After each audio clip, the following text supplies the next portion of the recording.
Hi, recap movies here. The film begins with the main character John, an engineer living in Atlanta, Georgia. He's at work thinking about his wife Allison and his son Nathan. On his way home, he hears on the radio about a comet named Clark that will pass close to Earth in a couple of days. Once he arrives home, he finds his wife working out on a treadmill. They start talking about the party they are going to have the next day with the whole neighborhood, but there is awkwardness between the two. His wife goes to take a shower. While his son comes home, John and Nathan begin to talk about the drawings in his son's room, one in particular about the Clark comet. During the dialogue, it is revealed that the son wears a device because he suffers from diabetes. The son asks the father about the problem the two parents are having, but the father reassures him that everything will be fine. On TV, it turns out that Comet Clark is made up of numerous celestial bodies, and not just one. The next morning, it turns out that fragments of Clark are getting closer and closer to Earth, and some are gonna end up in the Atlantic Ocean. John and his son go shopping for the party they are going to have at their house, but once they get to the supermarket parking lot, they see military planes moving in a group, and they also start to see the comet in the sky. While the two are shopping, John gets a call from the government, showing that there is an emergency. When John answers the call, he hears a message explaining that they need to be moved to safety. The message is also transferred to his house, but Allison does not hear it, because she is getting ready for the party. John and his son return home, continuing to see many more military vehicles. Once at home, they find the guests sitting in the living room, and they are all watching TV thinking that the first impact of the comet will happen in the ocean, but instead it hit the southern part of the US, causing a strong shockwave that they too felt. The emergency message is posted again on TV. Everyone understands that the situation is serious, but they are also worried because only John's family has been invited to the shelter, and no one else can go with them. The family prepares to get to a flight that will leave the next day, taking them to the bunker. Once they leave, the neighbors try to go with them, but John refuses, saying they would not accept them at the airport. On the way, Allison tries to call her father Dale, who they want to visit. Once at the base, they see that there are a lot of people, and the military only lets through those who have been selected. John and his family make their way through and pass by, and they are also given an armband, signaling that they have been accepted, but once inside, while checking their luggage, John and Allison realize that the insulin they had put in their backpack for their son, who suffers from diabetes, is missing, and it is still in the car. John goes back to get it, but in the meantime, the military informs Allison that people with chronic illnesses are not accepted on the plane, so they are escorted out of the military base. Meanwhile, John finds the insulin and returns to the base. Once he boards a plane, he learns from another passenger that chronically ill individuals are not accepted, so he realizes that his family is not on the plane. He starts shouting to get off the plane, and they let him disembark.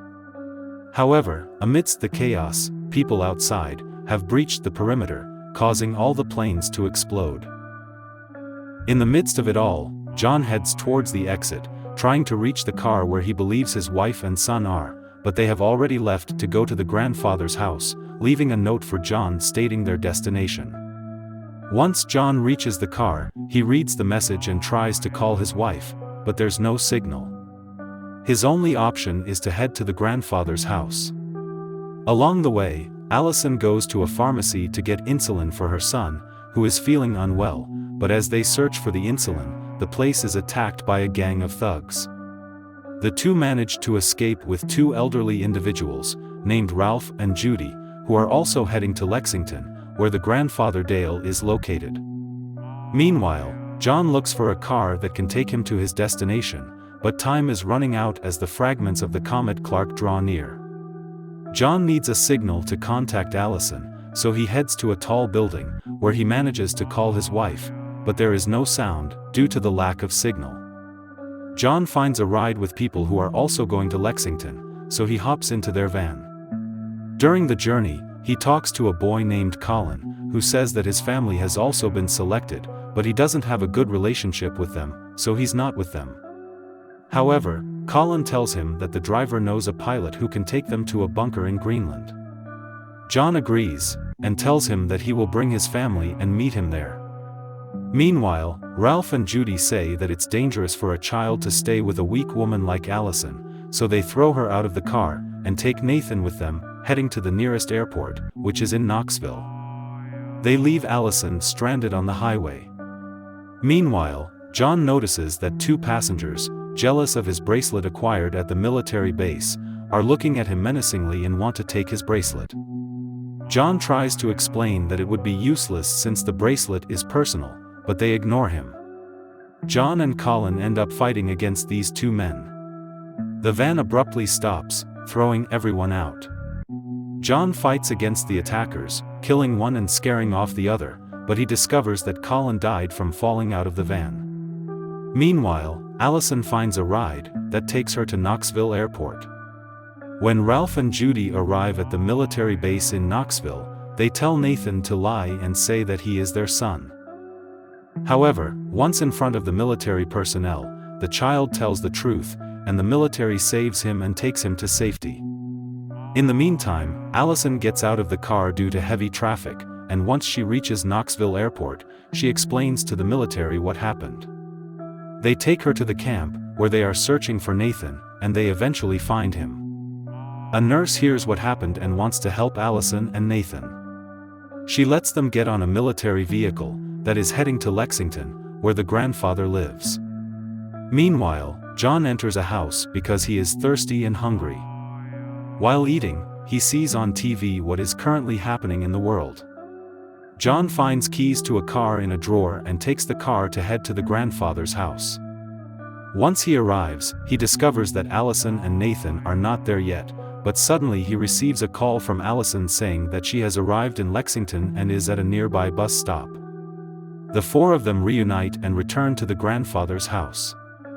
Once there, they hear that the largest fragment of Comet Clark will hit Europe the next day at 8:47 in the morning, causing mass extinction. John tells the others about Colin and the bunker in Greenland, and they decide to leave, hoping to make it in time, as there are less than 15 hours left until the comet impact. John and Dale talk in the barn, and the grandfather decides to stay in his house. It is revealed that John cheated on his wife in the past, which is why there is still tension between them. John responds that he will do his best to be a better person and keep them safe. And so the family departs, leaving Dale behind. During the ride, John and Allison talk about what happened in the past, and decide to move on, leaving everything behind. Fragments of Clark start descending again, and they begin to fall one after another. John parks the car safely under a bridge and also helps a person trapped inside a burning car.